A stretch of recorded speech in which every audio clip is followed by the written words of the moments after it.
All right. Okay, let's get started. So good morning, everyone. Yeah, I'm Kijin Song, and I'm a postdoc researcher in the Urban Information Lab in the School of Architecture at UT Austin. Welcome to our lightning talk series on smart city research.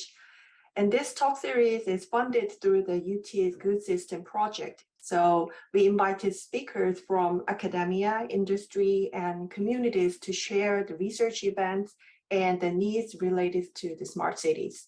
So if you are interested in this topic, please feel free to visit our website for our past talk and other activities at smartcity.tech.utexas.edu. So for today, we're very excited to have Dr. Yumi Park as our guest speaker. Let me introduce Dr. Park briefly. Dr. Park is an assistant professor at Ewha Women's University and got her PhD degree from Texas A&M University. She also has 6 years of professional planning experiences in South Korea, which helped her to be a certified planner in both Korea and the US. Before joining Ewha, she worked at Auburn University, Alabama as an assistant professor. Her specialization and research interests are in urban shrinkage and revitalization, and also the land use planning and geospatial analytics. Her talk for today is titled The Impact of Commercial District Vitality on Cognitive Decline, What Computer Vision and Deep Learning Can Find. That's a fascinating topic. So without further ado, I'll pass the mic to Dr. Park. Thanks. So it's like a PhD brown bag series that I had at Texas A&M. Thank you, Dr. Song, for your nice introduction. It's really great to see you, everybody here. And despite 14 hours time difference, we can still be together in the same time and space. So it's 1 a.m. here. So probably I can speak a little bit slow because I'm not, it's very late night.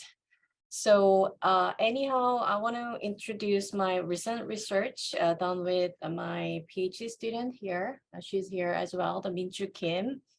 And the title is The Impact of Commercial Districts Vitality on Cognitive Decline. So we make a title a little bit big, but it's not really heavy a topic. So my slides today has 19 slides, so I can finish up in 20 minutes. So I want to introduce a little bit of myself. So I presented my Google Scholar page here, and I highlighted some of the topics of my recent studies, like land banking program and neighborhood vacancy and uneven shrinking city and vacant housing. And so as you can see, I'm kind of all smart city person, right? So I'm like a traditional city planner and social scientist. So probably somebody here, they're specialized in urban planning. So I'm saying we have a great interest to identify the determinants of some phenomena that occurred in cities. So for example, for me especially, so what were the driving factors of vacancy in shrinking cities and versus growing cities? So what was the big difference between those cities? So we often use the census data, survey data, or other sampling data to infer the population. So we are I am very, because I'm kind of old-fashioned compared you guys, right? So I'm very used to so-called traditional way of analyzing things. But the time has changed and things are changing very rapidly. So because of this, I and we, including my students in my lab, have recently been trying to adopt a new kind of analytical approaches while still keeping the shrinking city in mind. So in other words, trying not to forget I'm a social scientist, not a computer scientist. But still, I believe we can kind of drive more meanings by expanding my research horizon, exploring new technology like computer vision, deep learning, and text mining, and etc. So that's kind of what we are thinking about. And also we try to go further to explore those kind of new technology. So there's another reason that I posted my Google Scholar page here, because most of you probably are PhD students, so I can get more citation from you guys. So if you have any interest in my research today or some other research, please cite my publication a lot. So based on these kind of ideas, the adoption of new technology. So the title of today's research that will be presented is the impact of commercial districts' vitality on cognitive decline. So the commercial districts are declining. So we already knew that the COVID-19 has a big impact on this declining of commercial streets. So probably in Austin, Texas, the 6th Street was a major street with a commercial and entertainments, right? So I enjoyed being there sometimes, but probably it's impacted by COVID-19 as well. And also there's a specific Korean kind of a condition. There are rapid growth of self-employed businesses started by young unemployed and retired baby boomers. So actually, I would say they were not that successful because of the excessive competition between them, and also they just started their business not having the relevant skills. And also the growing online shopping consumption really damaged their business. So there are some kind of a combination of self-employed business and then COVID-19. So the government tried to revitalize these area like commercial districts, and then they put a lot of efforts for it. But that's because, it's really connected to the urban economy, and also like the Sixth Street, so people get together and then you can have a cultural exchanges, and it can be served as a civic forums. So it has some kind of a different meaning. So that's why people and the government want to put a lot of money to revitalize it. But to propose a good strategy to revitalize, so probably you have to kind of assess the degree of decline accurately, right? So usually people adopt the objective measures such as population and economy and some kind of a built environment conditions, right? So it's a good measure, but we were wondering how can we measure subjective urban decline in a different ways? So the traditionally subjective urban decline is measured by the survey.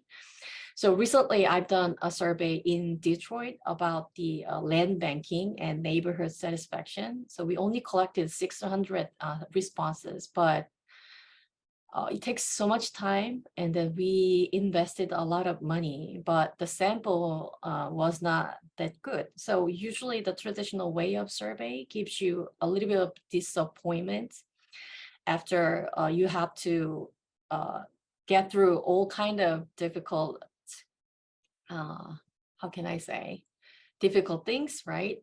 So this study attempted to develop a machine learning model to predict the perceived decline score. So I will say PDS after all, and based on self-developed training data set that generated from the Street View imagery-based web survey. So I will go details about how I develop and us actually this machine learning model to measure the perceived decline score.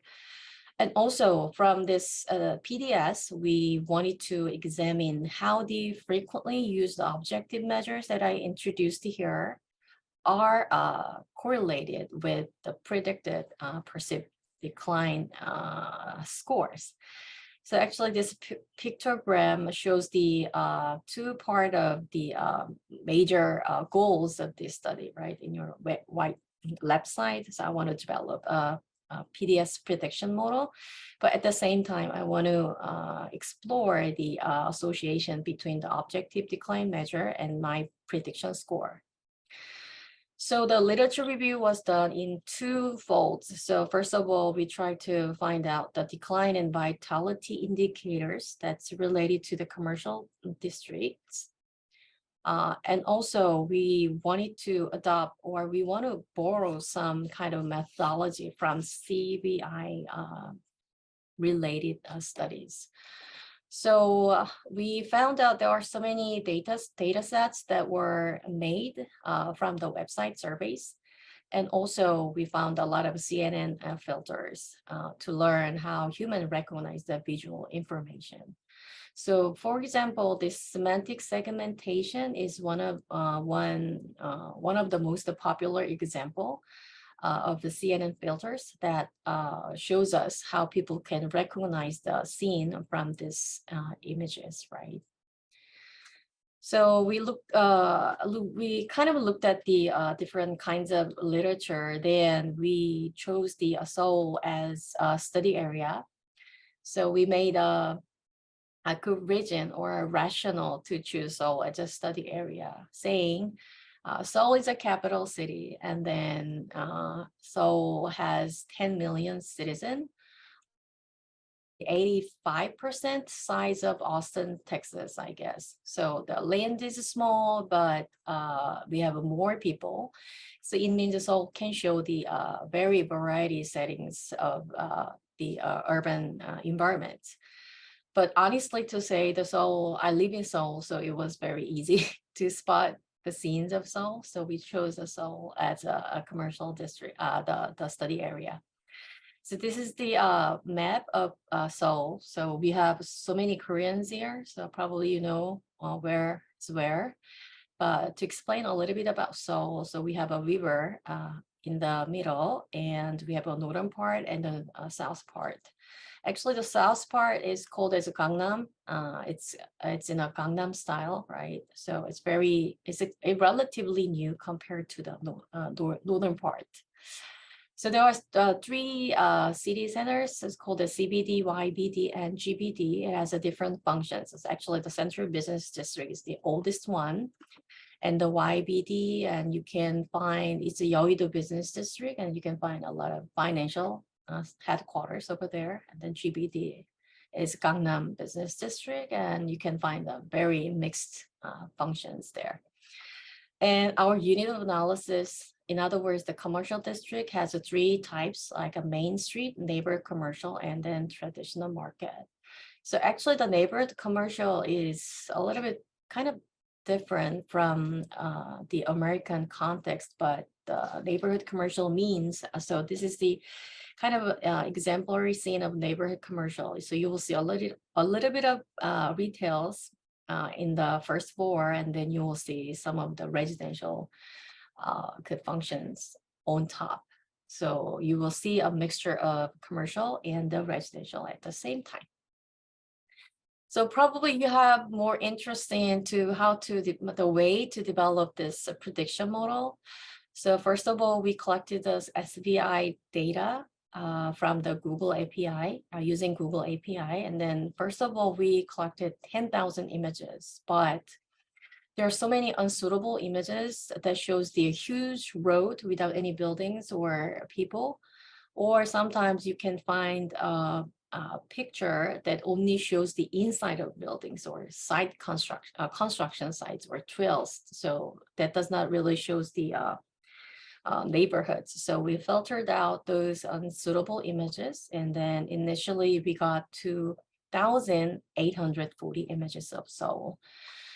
And using this data, the SBI, we did a web survey, and we recruited almost to 3,400 people. And then we asked them to choose the picture that shown more declined. So they got some kind of these two matched photos, and they compared those two matched photos 50 times. So the website was developed to show the pair of photos, right? So in a random basis, but the images that were rarely seen were programmed to appear more frequently. So the average evaluation per each SBI was almost 120. So we thought that's enough to validate the evaluation time. And also, So using this TrueScale ranking score algorithm, so it's free for research purposes. It's provided by the Microsoft and calculated the PDS based on the relative position of each images. So in other words, so actually the ranking of the images was converted to the score. So you can understand that way. And the mean obtained value of each image was used as a PDS, but the original PDS is ranged from 20 to 30 points. So we converted to the 0 to 10 point scale for better interpretation and understanding. Then the third step, we made a PDS modeling. So I'm not gonna go through the details of it, but anyhow, we use the CNN models, those 1, 2, 3, 4, and 5, actually the 5 models. And then we found out the ResNet 152 using the original tensor size 640 by 360 shows the best result. So we use the outcome from the ResNet 152. Then we collected the average PDS by CD. So we kind of collected the CVI's data from the street center lines with a 150-meter buffer. And actually the 3 images were collected at each point with a direction of 0, 120, and 240 field of view.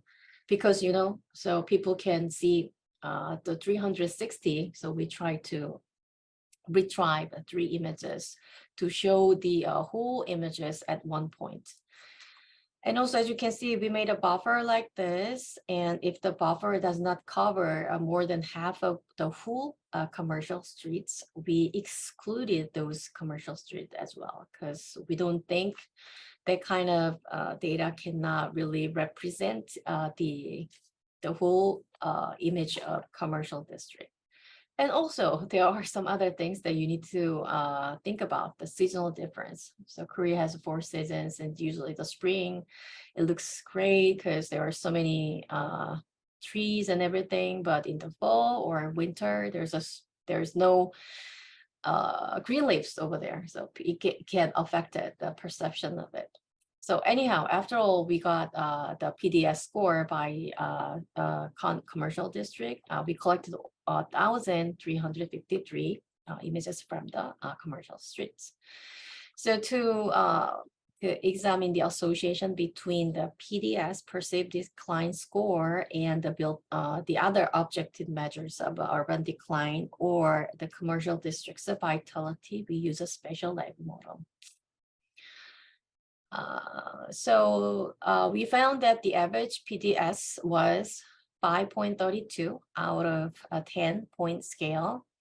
And also we found a very interesting thing. And then as you can expect it, that Gangnam has a lower PDS than Gangbuk area. So Gangbuk means northern part of the Seoul area. And also the traditional market and neighborhood, commercial, and the main street received a high score in order. So in other words, traditional market looked very declined by the people, and also from that the machine learning model. And the cities with a floating high floating population density, sales per store, new permits at greenery, and the commercial building ratio are likely to have a lower perceived decline score, while if commercial street has a lot of old building, it probably would have a high decline score. So that's what we expected exactly. So we kind of compare OLS and spatial lag and spatial error model at the same time, but as you can see, the results are similar. And this STU-R square is almost 56%, and so 57%, almost 57%. So that's what we found. So about 2 research questions we initially asked. So can cognitive decline be inferred through computer vision? So I would say kind of yes. And then I believe that it should be yes to publish this paper. And hopefully this AI model or a similar one would apply to other cities as well. But so we found some limitation as well, especially the outliers, such as highly developed or deteriorated areas are difficult to predict. Usually when you have a surveys like this, it makes a normal distribution, right? So it's really hard to get the outliers. So if you have a large sample size, may help fill this gap in the future study, but that's what we found from this preliminary study. And the second question was, what objective factors have a dominant effect on cognitive decline? So we didn't really drive the factor from the picture. So as I explained before, and we compare, and then we try to find the association between the objective measures you can access publicly usually, and then, or the publicly released data, and this predicted the perceived decline score. And the good thing, this association, actually the objective measures could explain more than 50% of PDS. So in other words, there are other things that people can evaluate the degree of decline other than that objective measures. But in other words, we are using objective measures and we can predict the more than 50% perceived decline score. So it has kind of vice versa. So hopefully local governments that aim to revitalize underdeveloped area or old downtown may get some supports by using this automated investigation means like our PDS models, like AI model, without incurring much cost and adopting traditional approach, or it can be just a supplementary or alternative to a survey, I guess. So probably you may ask us like, what's your next step, right? So probably the model improvement for sure. So we are attempting to improve our models in different ways. The first one is we kind of combining segmentation and single input at the same time, and it kind of reduced the MSE, the mean square error, by 15%. So in other words, the model is improved a little bit when I'm using the segmentation at the same time. And also we try to do some object detection. And so there are so many data sets out there, but it still cannot capture the Korean landscape because the landscapes are so different. So actually the developed landscape data set or object detection data sets were from European countries or America. So we tried to make some kind of case-scape with using labor intensive labeling process. But anyhow, so in the future, we want to combine this global model on your left side and the local feature model, then make a better prediction about the perceived decline. And also getting a high resolution image, this is the key. So probably for your future study, actually Google provided the high resolution images before, but now you cannot get it. So that's kind of big a barrier for us. And the digging into new topics. So probably we are not as computer scientists, so we can kind of borrow the approaches of others, but still we need to dig into new topics because our domain knowledge will kind of help to dig into new topics as well. And also the fourth item is quite awkward, but I'm stressing and I'm highlighting this phrase a lot, making a good link between statistical learning and then machine learning. So it will be my kind of concluding remark of the lightning session, because there's a different purpose using statistical learning and then machine learning, right? Just through the statistical learning, we are using sample, and then with a sample, we try to infer the population. But now the machine learning, they're using big data. In other words, they have a population data, right? So the purpose is different, and then the process is a little bit different. But I guess they can be naturally linked or widely linked to each other. So it is also crucial to learn how to use conventional statistics in order to construct a model running machine that would optimize a particular problem.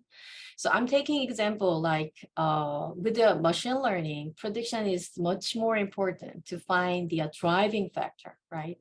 So probably using the sales of summer dresses, you can predict the sales of ice cream during the summer, right? But we cannot really know the correlation between them, or it can be a right association between those two, right? Because we didn't control the temperature.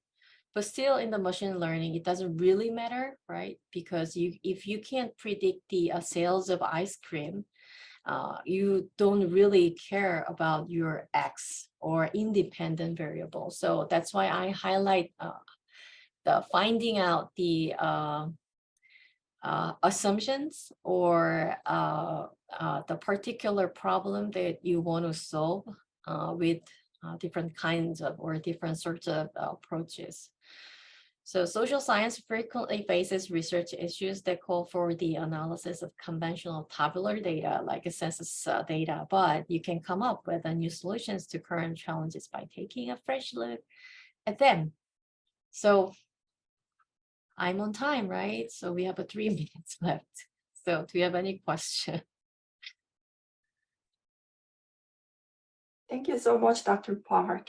Yeah, especially for giving a talk such a late night in Korea. Okay, yeah, it was a really interesting topic. And yeah, we have some question from June. Yeah. Hello, Dr. Park. Very fascinating talk. And I really agree with your last statement that sometimes people think machine learning is totally different from the conventional statistical means. But then I think, as you said, they're interrelated, and interpretation of machine learning is kind of linked to one to another. And I'm actually surprised that you combine the survey method with the computer vision techniques, because so I'm actually curious about the constraints on using the survey methods. As you mentioned, you compared 2 images and asked the participants to choose the images that they presumed to be more declined, right? Yes. By comparing them at least 50 times each. And since you have more than 3,000 respondents,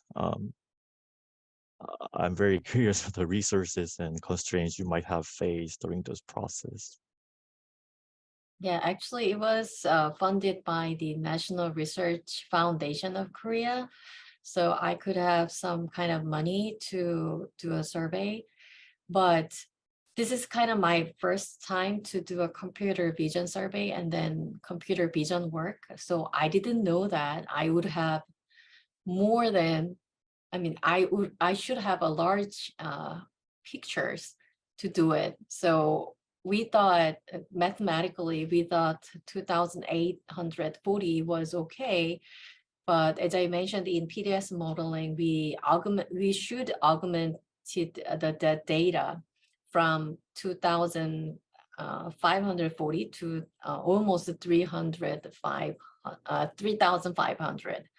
So I faced a lot of barriers because I don't know how to do it, right? So I graduated my college 20 years ago, and also I got my PhD like almost 10 years ago. So it's kind of a new trick for an old dog in the old saying. But as I mentioned at the introduction of the presentation, so the society is changing, so you have to come up with it.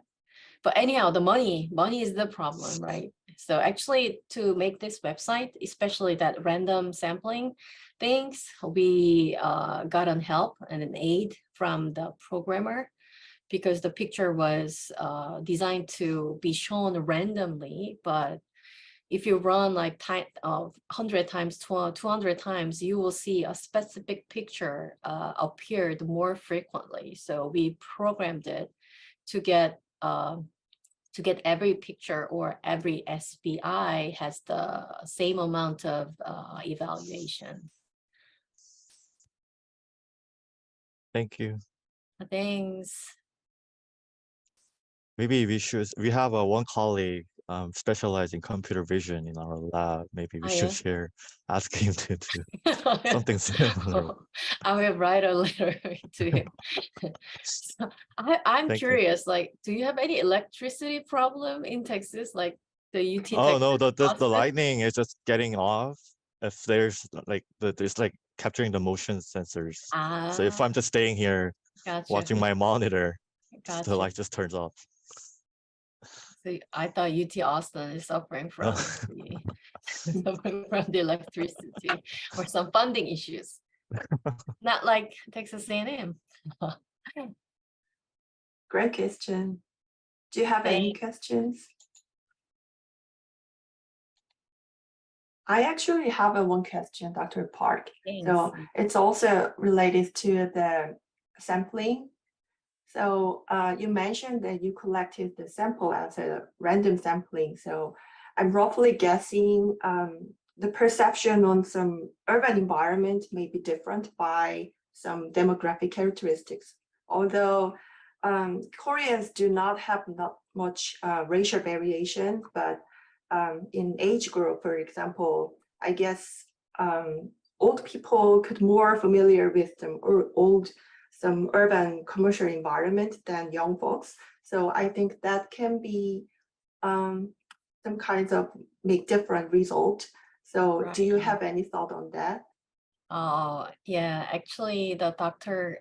Choi, not yet, Dr. Choi asked me about the survey, and we hired the survey company. So they do strata sampling.